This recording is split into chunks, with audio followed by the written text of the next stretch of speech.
When the narcissist realizes you are never coming back, something very quiet and very destabilizing begins to happen inside them. From the outside, it may look like nothing at all. They may appear calm, composed, even relieved. But internally, something fundamental has shifted. Because what they have truly lost is not just a person. They have lost control. And control, for a narcissistically organized personality, is not a luxury. It is psychological oxygen. You see, when we talk about narcissism, we must move beyond the caricature of arrogance or vanity. Underneath grandiosity is often a deeply fragile structure. As trauma researchers like Gabor Maté have long emphasized, many maladaptive behaviors are not signs of strength, but adaptations to early wounds. The need to dominate, to manage, to control another person's emotions. This often begins as a survival strategy in childhood. Imagine a child growing up in an environment where love was inconsistent, conditional, or absent, where vulnerability was not safe, where emotional needs were ignored, shamed, or punished. That child learns something very quickly. I cannot rely on connection. I must control my environment to feel secure. Over time, that strategy hardens. It becomes identity. So when you, the partner, the empath, the once reliable emotional anchor, finally decide you will not return, it does not just register as rejection. It registers as a loss of psychological structure. Because you were not simply loved, you were regulating them. Many people in these dynamics do not realize this. They believe the narcissist was strong, dominant, powerful. But often, what you were witnessing was a compensatory structure. The relationship itself became a stabilizing mechanism. Your reassurance, your forgiveness, your emotional availability, your willingness to come back after every rupture. That consistency helped maintain their internal balance. When you withdraw permanently, that balance collapses. This is what we call narcissistic injury, but it is deeper than ego. It is exposure. The illusion of omnipotence cracks. The story they tell themselves, I am always in control. People don't leave me, I leave them, begins to crumble. And here's the part that is difficult to understand. They may not consciously know this is happening. They may feel irritation, anger, a sudden urgency to prove something. They may quickly pursue new validation. They may post more online. They may exaggerate their happiness. They may act as if nothing matters. But these are attempts to repair a rupture in the self. Because when you no longer respond, no longer explain, no longer defend yourself, something terrifying occurs for them. They cannot access you to regulate their insecurity. Control, in these dynamics, is often subtle. It can look like criticism disguised as help.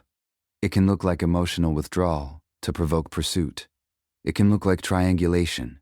It can look like love bombing followed by devaluation. All of these patterns serve one function: to maintain psychological superiority and prevent abandonment. But when you decide, calmly, firmly, that you are done, you interrupt that entire system.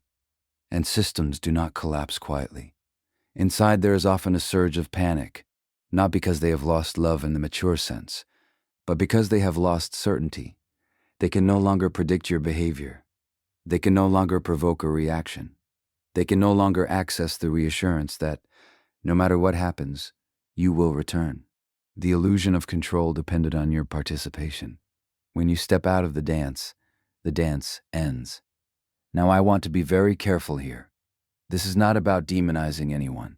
Narcissistic patterns are often rooted in deep developmental pain.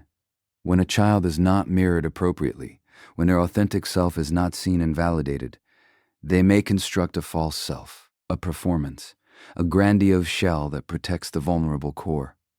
But the tragedy is this: the shell becomes prison, and relationships become transactions. So when you leave and do not come back, it forces a confrontation with something they have been avoiding for years: helplessness. Helplessness is intolerable to someone who built their identity around dominance. And so, instead of grieving the relationship, they scramble to restore control. Sometimes they attempt one last subtle reach, a message, a reminder, a memory resurfaced, not necessarily to reconcile, but to check whether the door is truly closed. Because as long as the door is slightly open, the illusion survives. But when you do not respond, when your silence is not reactive, not punitive, but grounded, something shifts in you as well. You stop feeding the cycle, and that is when your healing truly begins. Understand this: the collapse of their illusion is not your responsibility to fix. For a long time, you may have believed that if you explained better, loved harder, endured longer, things would stabilize. But stability built on control is not intimacy. It is dependency. It requires mutual vulnerability. Control requires fear. When you choose not to return, you are choosing uncertainty over control, truth over illusion, and that is terrifying. But it is also profoundly healthy, because the opposite of narcissistic control is not revenge, it is self-possession. And when someone realizes they can no longer control you, the most destabilizing thing for them is not your anger, it is your peace. When you stop reacting, stop defending, stop engaging in the drama, you communicate something far more powerful than words. I no longer participate in this dynamic. That is when the illusion collapses. And here is the paradox. The moment they feel the loss of control most intensely is often the moment you feel the first taste of freedom. You are no longer waiting for validation. You are no longer walking on emotional eggshells. You are no longer managing someone else's fragility. You are standing in your own nervous system, regulating yourself. And that is something no one can take from you. So when the narcissist knows you will never come back, the illusion of control begins to fall apart. And in that collapse, your power finally returns to you. And the greatest act of healing is this: you refuse to be controlled ever again. Now, once that illusion of control begins to crack, something else happens almost immediately. There is an internal scramble, a silent, urgent attempt to repair the damage, not outwardly, not necessarily toward you, but inwardly. This is what I call the ego rescue. When the narcissist knows you are not coming back, when they sense that your detachment is real and not another temporary boundary that can be negotiated or manipulated, the fragile structure of self they depend on begins to wobble. And because that structure was never built on secure attachment, it cannot stabilize itself from within. It must look outward. So they seek supply. I want you to understand this very clearly. Supply is not simply attention. It is regulation. It is validation. It is the external confirmation that they are desirable, superior, wanted, needed, admired. Without it, they are left alone with something far more uncomfortable, their own unprocessed shame. As trauma-informed thinkers like Gabor Maté often explain, shame is one of the most intolerable emotional states for the human nervous system, especially when it was formed early in life. When a child internalizes the message, "I am not enough," or "I am unlovable," or "I am invisible," that shame does not disappear with age. It becomes buried, defended against, armored over. Grandiosity is often armor, so when you leave permanently, that armor cracks just slightly. Not enough for them to consciously say, "I feel shame." No, it shows up differently. It shows up as urgency, as irritation, as the need to prove something, as a sudden push to demonstrate happiness or success, as a rapid move toward someone new. And many people misinterpret this. They think, "They replaced me so quickly. I must not have mattered." But that interpretation is rooted in your empathy, not in their psychology. The quick replacement is not about connection. It is about stabilization. Imagine a building whose foundation was never solid. It looks impressive from the outside, polished, tall, confident. But the internal AMs are fragile. You were one of those beams. Your presence, your emotional availability, your willingness to soothe and reassure, that helped hold the structure upright. When you leave, the building trembles. The ego rescue begins. They may immediately pursue admiration elsewhere. They may intensify their charm. They may amplify their public persona. They may tell mutual friends a revised version of the story in which they are empowered, unfazed, even liberated. They may suddenly appear happier than ever. But look beneath the surface. What is driving that behavior? It is not joy. It is regulation. Because when someone has not developed internal self-worth, they must borrow it from others. They must extract it from reactions, compliments, desire, envy. The presence of another person who admires them temporarily quiets the internal voice of inadequacy. You see, healthy self-esteem is stable. It does not collapse when one relationship ends. It grieves, it reflects, it feels sadness, but it does not panic. Fragile self-esteem panics, and panic demands immediate relief. This is why you may see them escalate behaviors that once were subtle. More social media activity, more visible success displays, more exaggerated narratives about how fulfilled they are, or, in some cases, more reckless behavior. Anything to drown out the internal instability that your absence trigger. D. But here is the critical part. This ego rescue is not sustainable because it does not address the wound. It only covers it. The tragedy of narcissistic patterns is that they prevent genuine healing. To heal shame, one must feel it safely. To grow beyond early trauma, one must face vulnerability. But vulnerability is precisely what the false self was constructed to avoid. So instead of turning inward and asking, why does this loss hurt so much? What does it reveal about me? The ego turns outward and says, who can make me feel powerful again? And the cycle continues. Now I want to gently turn this toward you, because while they are scrambling to repair their ego, something very different is available to you. You are feeling the pain directly.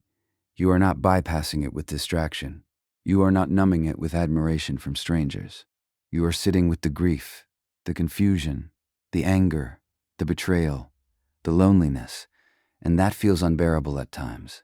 But what you are doing is something profoundly courageous. You are metabolizing pain instead of outsourcing it. That is growth. It may not feel like strength in the moment. It may feel like breaking. But breaking open is different from breaking down. When you allow yourself to experience the loss honestly, you are strengthening something inside that does not depend on external validation. You are building. Internal regulation. And here is the irony. The very thing they are trying to restore through ego rescue, a sense of stability, is the very thing you are actually developing by facing your pain. So when you see them move on quickly, when you see them appear unaffected, when you hear that they are thriving, remember this. Rapid replacement is not resilience, it is avoidance. True resilience looks quieter. It looks like therapy appointments, long walks, honest conversations with trusted friends, nights where you cry but do not text them, moments where you resist checking their profile, days where you choose dignity over reaction. That is not weakness. That is integration. The ego rescue may give them temporary relief. A new admirer may soothe the sting for a while, but unless they confront the original wound, the shame, the abandonment fear, the early attachment injury, the instability remains beneath the surface, and you cannot heal that for them. You were never meant to. The moment you truly accept that their search for supply is not about your worth, something inside you settles. You stop personalizing their behavior. You stop competing with the new person. You stop trying to decode whether they ever loved you, because love does not require ego rescue. Love grieves honestly. When someone cannot tolerate the internal experience of loss, they replace the purrs. On. When someone can tolerate it, they grow from it. So as they rush to restore their image, to rebuild their external mirror, to patch the cracks in their grandiosity, you are doing something far more powerful. You are reclaiming yourself. And that is why, in the end, the one who appears strongest is often the one who is most afraid to look inward. Real strength is the willingness to face your wounds without running. And you are doing exactly that. The ego may need applause to survive, but healing needs truth. After the illusion of control collapses and the ego begins scrambling for stabilization, something quieter, and in many ways more insidious, starts to unfold. The story changes. Human beings are storytelling creatures. We do not simply experience events. We interpret them. We create narratives to protect our sense of identity. And when a relationship ends, especially when the other person walks away for good, that narrative becomes critical. For someone with strong narcissistic defenses, the story cannot be, I contributed to this loss. It cannot be, my behavior created pain. And it certainly cannot be, I feel ashamed. So the mind does what it has always done to survive. It rewrites. Suddenly you become too sensitive. You were dramatic. You were unstable. You were difficult to love. Or perhaps they tell themselves they outgrew you, that holding them back, that you were the toxic one all along. This is not random cruelty. It is psychological protection, as trauma-informed physicians like Gabor Maté often explain. When shame is too overwhelming to process consciously, the psyche defends against it, automatically. Projection, denial, distortion. These are not deliberate manipulations in the moment. They are conditioned survival responses. If early life taught someone that mistakes equal rejection, that vulnerability equals humiliation, that admitting fault equals danger, then the adult nervous system will avoid those states at all costs. So instead of feeling the grief of losing you, they reconstruct the narrative in a way that protects their self-image. You see, healthy accountability requires a stable internal self. It requires the ability to say, I made mistakes and I am still worthy. But if worth was never internalized, if it always depended on being superior, admired, or in control, then admitting fault feels annihilating. And so the mind rearranges reality. This is why you may hear later that they describe the relationship completely differently than you remember it. Moments of tenderness become framed as your dependency. Their withdrawal becomes your overreaction. Their betrayal becomes your insecurity. It can feel disorienting. You begin questioning your memory. You wonder, was I the prob? Lem? You replay conversations. You analyze tone. You search for evidence that maybe they were right. But understand this clearly. Rewriting the story is not about truth. It is about self-preservation. The fragile ego cannot survive exposure to shame, so it externalizes blame. And here is the deeper layer. If they were to fully acknowledge your strength in leaving, they would have to confront something unbearable, that you saw through the illusion, that you recognized the dynamic, that you chose yourself. That threatens the entire structure of superiority. So instead, the narrative becomes one where they remain powerful. Perhaps they tell themselves they let you go. Perhaps they minimize your significance. Perhaps they frame you as replaceable. Perhaps they convince themselves that you were lucky to have them. This is not confidence. It is defense. And I want you to see how different this is from what you are doing. You are likely replaying the relationship too, but in a very different way. You are searching for understanding. You are trying to integrate the experience. You are asking, what did I ignore? What did I tolerate? What did I learn? That is reflection. Rewriting the story to avoid shame is something else entirely. The nervous system will always choose survival over truth, if truth feels dangerous. Imagine a child who was criticized harshly whenever they made a mistake, or ignored unless they performed well, or shamed for showing vulnerability. That child learns quickly, I must not be wrong, I must not be flawed, I must not be weak, because weakness meant disconnection. Now fast forward into adulthood. When a partner leaves and says, this dynamic is unhealthy, the nervous system does not interpret that as feedback.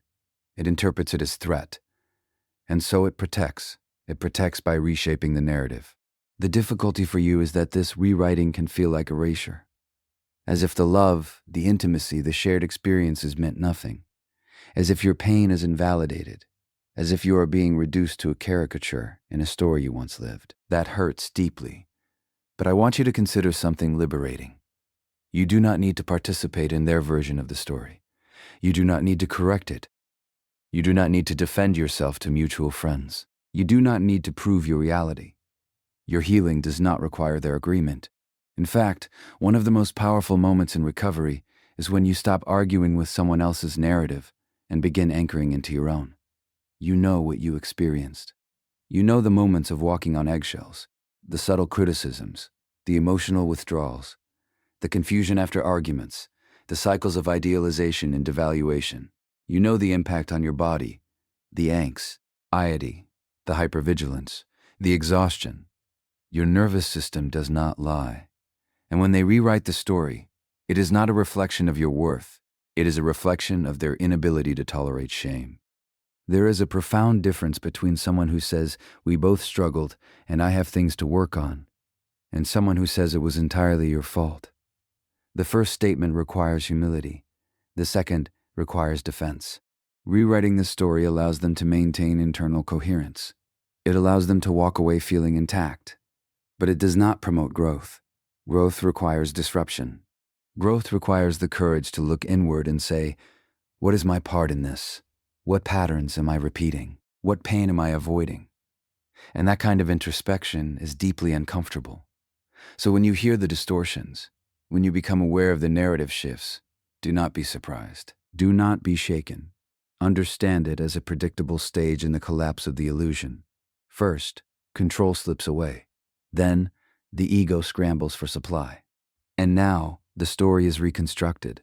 Each step is an attempt to restore psychological stability without confronting the wound. But you, by choosing not to return, have already begun doing something different. You are tolerating discomfort. You are facing uncertainty.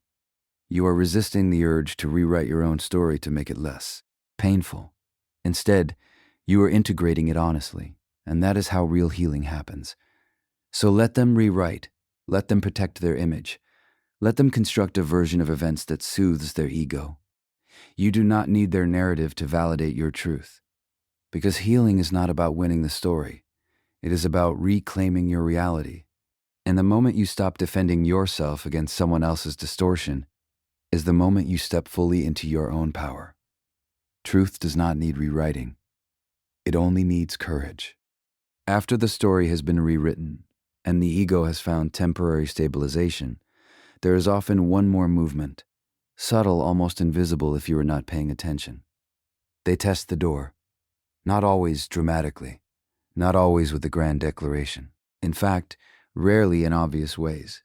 It can be something small, a message that says, "Hey, just checking in," a reaction to an old photo, watching your stories but never commenting, asking a mutual friend how you're doing, a random memory sent at midnight, a vague apology that doesn't actually acknowledge anything specific. On the surface, it looks harmless, casual, innocent even, but psychologically, it serves a function. When someone with narcissistic defenses realizes you may truly be gone, there is still a lingering uncertainty they struggle to tolerate. Is the door completely closed? That question on can feel unbearable, because as long as there is even a small possibility of access, the illusion of control is not entirely lost. Remember earlier we spoke about control collapsing and the ego scrambling for supply. Now this is the next layer. This is not necessarily about reconciliation. It is about access. Access means influence. Influence means power. And power, in this dynamic, equals safety. I want you to understand something important here. This testing of the door is not always consciously manipulative. It is often deeply automatic. The nervous system is wired to reduce anxiety. If uncertainty is creating internal discomfort, the system seeks reassurance. And what better reassurance than confirming that you would still respond? Even a cold response can feel regulating. Silence, however, is destabilizing.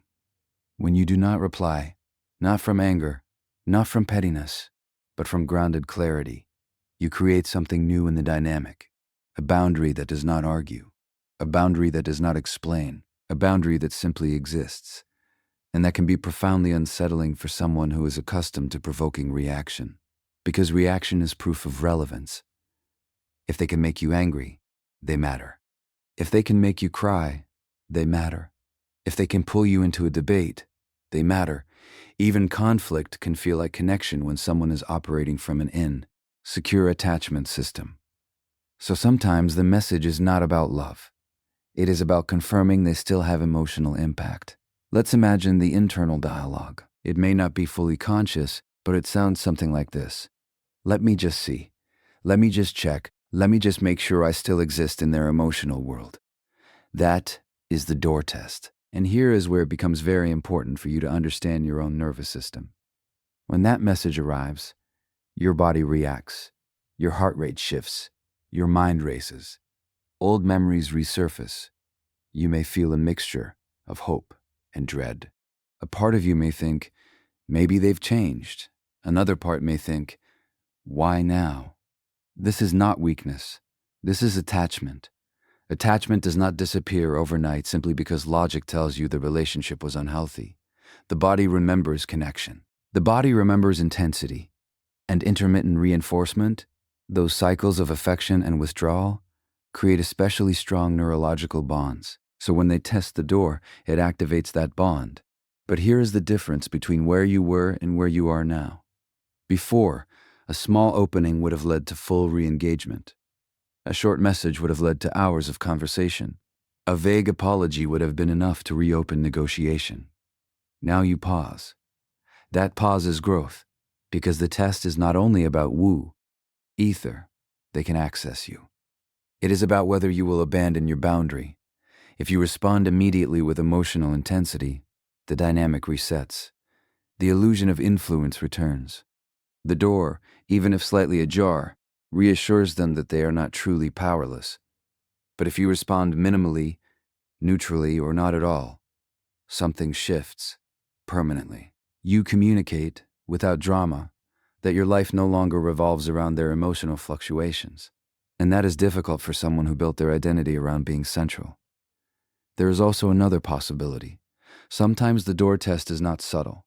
It can be dramatic, a crisis, a sudden declaration of regret, a grand promise of change, tears, vulnerability that feels sincere. And this is where it becomes complex. Because occasionally, there may be genuine distress. But distress is not the same as transformation. Real change requires sustained self-examination, therapy, accountability, and time. It does not emerge suddenly when access is threatened. If the motivation for change is primarily fear of losing control rather than insight into harmful behavior, the pattern will eventually repeat. And so when the door is tested, the real question is not, do they miss me? The real question is what has fundamentally changed. Often the answer is very little. What has changed is your boundary. And that boundary creates a kind of psychological mirror. They are confronted not with your emotion, but with your absence. Not with your explanations, but with your silence. Silence can feel louder than argument. It says, I am no longer available for this cycle. This is not cruelty. This is self-preservation. You are not required to participate in someone else's anxiety relief. If they feel destabilized by losing access, that is information about their internal world. It is not a mandate for you to reopen yourself. And here is something powerful to consider. When you do not respond to the door test, you are not punishing them. You are retraining your own nervous system. You are teaching yourself that discomfort does not require immediate action, that longing does not require surrender, that curiosity does not require engagement.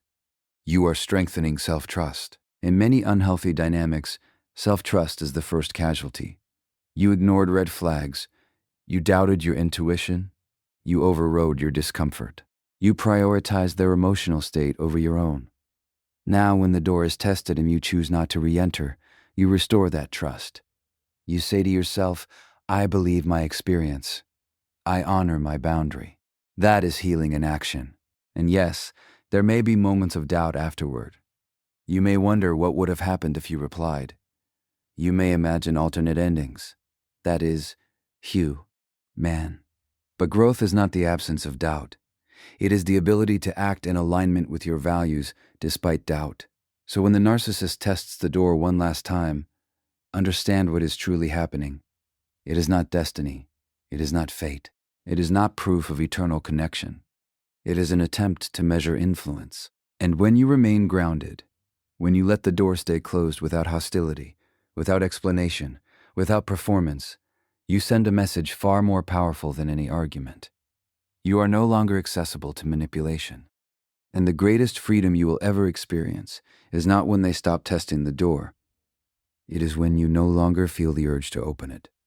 Now we come to something that is often misunderstood. When the narcissist realizes you are not coming back, when the door remains closed, when the ego has scrambled and the story has been rewritten and the subtle tests no longer work, there is a wound that gets activated.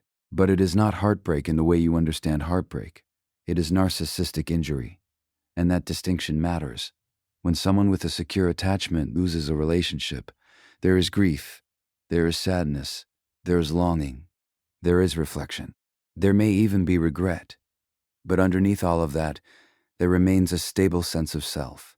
I am still worthy, even though this ended. The pain is about the loss of connection. With narcissistic injury, the pain is about the loss of identity. You see, if someone has built their sense of self around being admired, needed, desired, superior, or indispensable, then your departure does not simply feel like rejection. It feels like humiliation. It feels like exposure.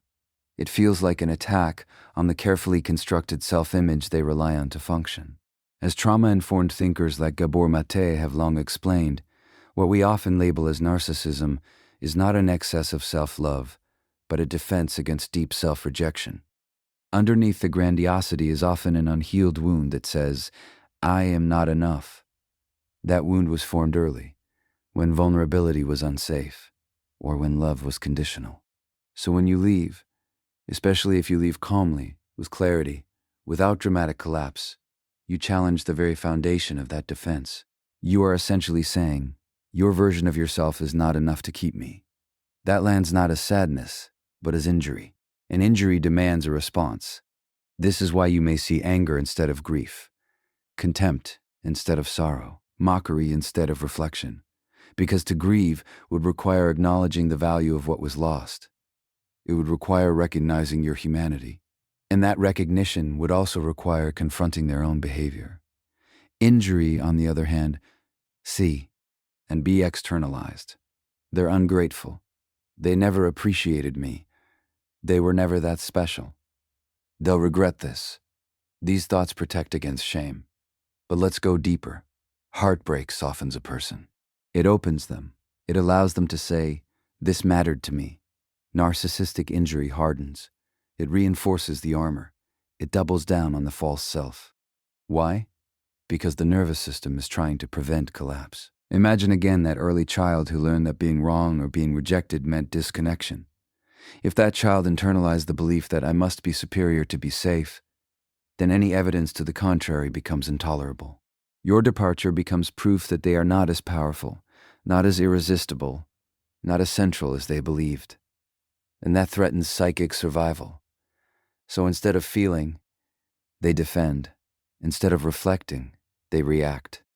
Instead of grieving you, they attack the narrative. Now here is where it becomes confusing for you. You are grieving. You are feeling heartbreak. You are missing the moments that were real, even if they were inconsistent. You are remembering the laughter, the intimacy, the plans. Your nervous system is processing attachment loss. You assume they must be feeling something similar. But narcissistic injury does not look like heartbreak. It looks like wounded pride. It looks like indignation. It looks like sudden competition, trying to prove they are happier without you. It looks like dismissiveness, and sometimes, beneath the surface, it looks like rage. Because injury often masks vulnerability. The difference between heartbreak and injury is this. Heartbreak says, I lost someone I loved. Injury says, how dare they leave me? Do you feel the shift there? One centers connection. The other centers ego. This is not to say they feel nothing. They may feel emptiness. They may feel agitation. They may feel a restless need to reassert themselves. But the primary wound is not relational loss. It is identity disruption. And that is why reconciliation attempts often focus on restoring status rather than repairing harm. The goal becomes regaining superiority, not rebuilding trust. Now I want you to see something empowering here. When you recognize that what they are experiencing is injury rather than heartbreak, you stop personalizing their reactions. If they seem unaffected, it is not because you are insignificant. If they seem angry, it is not because you were wrong to leave. If they try to compete or provoke jealousy, it is not because they have moved on in a healthy way. It is because their self-image has been bruised, and bruised egos can be loud. But here is the deeper truth. Injury does not heal through validation from you. It heals through internal work. Confronting shame. Through developing authentic self-worth. through building identity that does not depend on dominance. And that work is something only they can choose. You cannot love someone into self-awareness. You cannot sacrifice enough to eliminate their insecurity. You cannot shrink yourself enough to make their ego feel safe forever. Eventually, reality intervenes, and your decision not to return is reality. Now, I also want to gently invite compassion, not for the behavior, but for the wound beneath it. Narcissistic injury often originates in profound early pain. A child who was not allowed to be ordinary. A child who was praised only for achievement. A child who was shamed for mistakes. A child who had to become exceptional to survive emotionally. That child grows into an adult who cannot tolerate feeling small. So when you walk away, you are not just ending a relationship. You are confronting that old wound. And unless they have done the internal work, the only way they know how to manage that wound is through defense. But compassion does not mean returning. Compassion does not mean abandoning your boundary. You can understand the roots of someone's behavior without allowing it to harm you. And this is where your growth becomes clear. You are learning to distinguish between empathy and self-sacrifice. You are learning that understanding someone's trauma does not obligate you to endure their patterns. That is maturity. That is healing. So when the narcissist experiences injury instead of heartbreak, recognize what you are witnessing. You are seeing a defense mechanism protecting a fragile self. And the most powerful thing you can do is not react to the injury, because your peace becomes the ultimate mirror. When you no longer engage, no longer defend, no longer argue, you remove the external regulation they once depended on. You allow them to face their wound without your cushioning presence. That may feel harsh, but it is not cruel. It is reality, and reality is the beginning of any true transformation. You, meanwhile, are experiencing something different. You are feeling heartbreak, and that heartbreak, painful as it is evidence of your capacity for genuine attachment. You loved, you hoped, you invested, and even though it ended, your ability to feel deeply is not a weakness. It is proof of your humanity. Injury protects the ego. Heartbreak reveals the heart.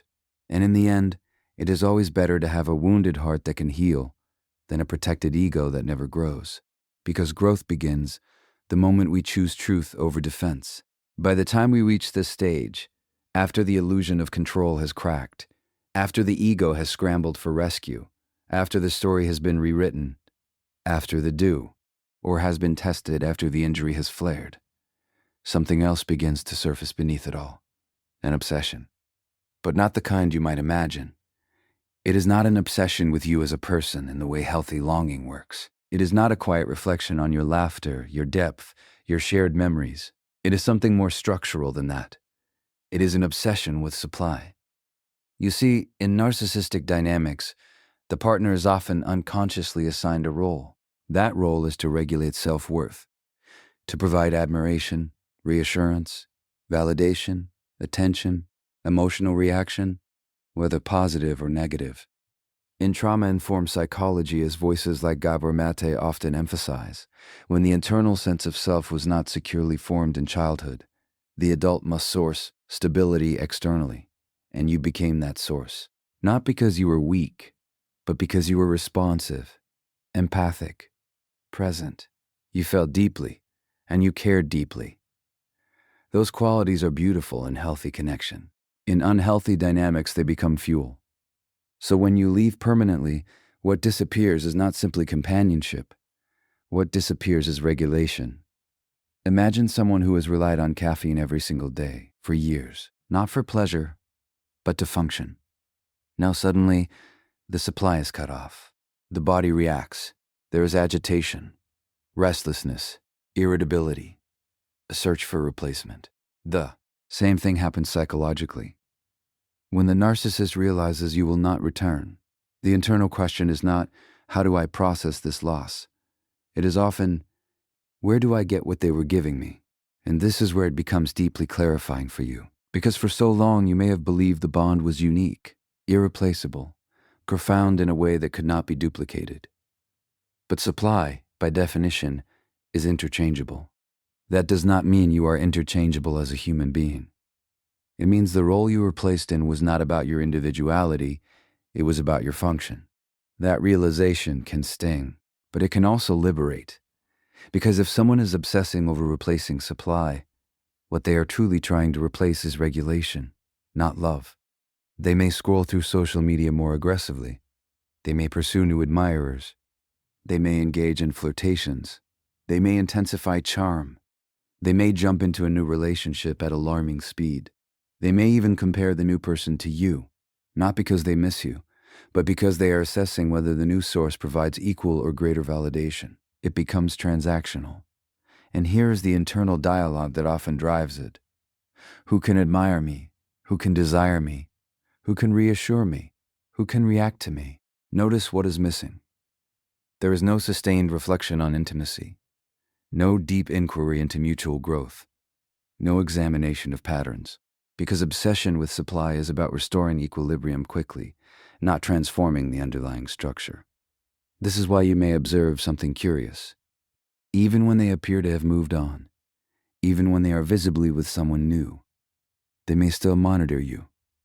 Watch your activity, ask about you indirectly, attempt subtle contact. It is not longing in the romantic sense. It is inventory management. They are unconsciously checking, is that resource permanently gone? When we understand this through a trauma lens, it becomes less about villainy and more about adaptation.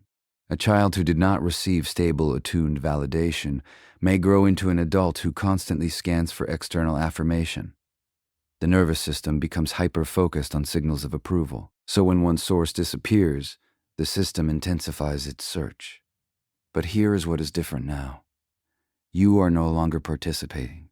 And because you are no longer providing that steady stream of validation, reassurance, emotional reaction, they must face the uncomfortable truth that you are not simply replaceable in terms of quality, but you are replaceable in terms of role. That creates cognitive dissonance. If the bond was about love, they would grieve. If the bond as about supply, they strategize. And strategizing often looks like obsession. They may try to outperform the version of themselves you knew. They may try to appear more successful, more attractive, more fulfilled. They may craft narratives that suggest they upgraded. All of this serves one purpose, restoring perceived superiority. Because superiority feels safer than vulnerability. Now, let's bring this back to you. You may still miss them. You may still feel waves of nostalgia. You may wonder whether they think of you the way you think of them. And it can feel painful to realize that their obsession is not about your shared memories, but about losing access to what you provided emotionally. But here is the profound shift. When you stop being supply, you start being self-sustaining. You are learning to regulate your own nervous system. You are learning to validate yourself. You are learning that your worth does not fluctuate based on someone else's attention. And that is a kind of stability they may never have developed. While they are scanning for new mirrors, you are building an internal one. That is growth. It may not feel glamorous. It may feel lonely at times. But it is real. Because when someone obsesses over supply, they remain trapped in external dependency. Their mood rises and falls based on reactions. Their confidence inflates and deflates based on ADME. Ration. You, on the other hand, are slowly uncoupling from that system. You are beginning to ask different questions. Not, do they miss me? But, why did I accept so little? Not, will they replace me? But, what do I need to feel safe in connection? Not, how do I win them back? But, how do I build something healthier next time? Those are transformative questions, and this is the ultimate paradox. The one who seems to move on quickly may still be stuck in the same pattern. The one who moves slowly, who grieves, who reflects, is evolving. Obsession with supply is a sign of internal emptiness.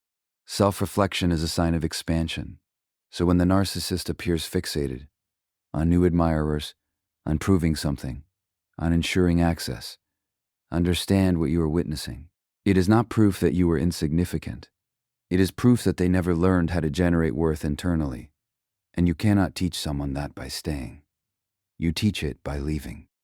You teach it by refusing to be an emotional battery. You teach it by reclaiming your energy. And the most powerful moment in this entire journey is not when they stop obsessing over supply. It is when you stop wondering whether you were ever just supply at all. Because you were never a resource. You were a person. And the day you stop allowing yourself to be reduced to a role is the day you fully reclaim your power. Real love is not about supply. It is about presence. And presence can never be replaced. And now we arrive at something deeply paradoxical. After the control collapses, after the ego scrambles, after the story is rewritten, after the door is tested, after the injury flares, after the obsession with supply intensifies, there is something that happens quietly, almost imperceptibly. They recognize your strength. They may never say it. In fact, they almost certainly won't. It may not even rise fully into their conscious awareness. But somewhere beneath the defenses, beneath the pride, beneath the narrative distortions, there is a realization you did something they could not control. And that realization carries weight. Because in dynamics rooted in dominance and validation, strength is often confused with power over others. But what you demonstrated was something different. You demonstrated power over yourself. You regulated your own nervous system enough to walk away. You tolerated uncertainty. You resisted the pull of intermittent reinforcement. You stayed with your boundary even when your attachment system was activated. That is not weakness. That is psychological maturity. As trauma-informed perspectives like those shared by Gabor Maté often emphasize, true strength is not the absence of pain. It is the ability to remain present with without abandoning oneself. And that is exactly what you did. When someone has built their identity around influence, around eliciting reaction, around being central in another person's emotional world, your detachment disrupts that entire framework. At first, it may trigger anger, then dismissal, then narrative rewriting, then supply seeking. But when none of those restore the old dynamic, something undeniable emerges. You cannot be moved. And even if they frame it differently outwardly, even if they tell others you were stubborn, cold, dramatic, ungrateful, internally there is often a grudging awareness. You were strong enough to leave. That can evoke two simultaneous reactions. On the surface, resistance, pride, further distancing. But underneath, something else. A flicker of respect. Because strength recognizes strength, even when it threatens the ego. Now, let's be very clear. This does not mean they suddenly gain insight. It does not mean they transform. It does not mean they sit quietly admiring your growth. Often, the respect is buried beneath layers of defense. But psychologically, when someone encounters a boundary they cannot penetrate, it registers. You stopped reacting. You stopped chasing. You stopped explaining. You stopped negotiating your worth. And in doing so, you removed yourself from the cycle that once defined the relationship.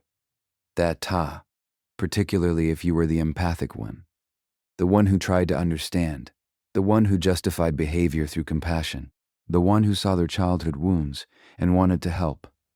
Walking away when you understand someone's pain is far harder than walking away in anger, because empathy pulls you back. And yet you chose yourself. That is a kind of integrity that cannot be easily dismissed. Now here is where the dynamic becomes even more complex. Sometimes, when someone recognizes your strength, they attempt to reclaim superiority by minimizing it. They may say, they'll be back, or they were never that strong, or they're just pretending. Why? Because acknowledging your strength directly would require acknowledging their loss of influence, and that touches the injury we spoke about earlier. But denial does not erase recognition. On some level, they know the difference between someone who leaves impulsively and someone who leaves decisively. You did not leave in chaos. You left in clarity, and clarity is powerful. It says, I have assessed this dynamic. I have felt the pain. I have evaluated the pattern, and I am choosing differently. That is not reactive. That is grounded. When you no longer engage in the push-pull, when you no longer defend your reality, when you no longer seek their validation, you communicate something profound. My worth is not up for debate. That statement, even unspoken, carries immense psychological weight, because someone who depends on external validation often struggles deeply with self-trust. They may appear confident, but internally they are constantly scanning for cues. constantly adjusting to maintain image, constantly managing perception. You chose authenticity over approval, and that is something they may secretly admire, even if it destabilizes them. Now, I want you to be careful here. This is not about seeking their respect. Healing is not about imagining that they sit somewhere thinking highly of you. That becomes another form of external validation. The point is not whether they consciously respect you. The point is that you have become respectable in your own eyes. That shift is everything. Earlier in the relationship, you may have doubted yourself. You may have questioned your instincts. You may have minimized red flags. You may have overextended empathy at the expense of self-protection. But now, you trust yourself enough to walk away from what harms you. That is evolution. And evolution changes how you carry yourself in the world. There is a calm that comes from no longer needing to convince someone of your value. There is a steadiness that emerges when your nervous system no longer depends on unpredictable reinforcement. There is a quiet dignity in choosing boundaries over chaos. That dignity is visible, even to those who refuse to name it. Sometimes, the deepest respect is silent. And here is the final layer of this paradox. When you detach fully, not just physically but emotionally, you remove the final lever of control.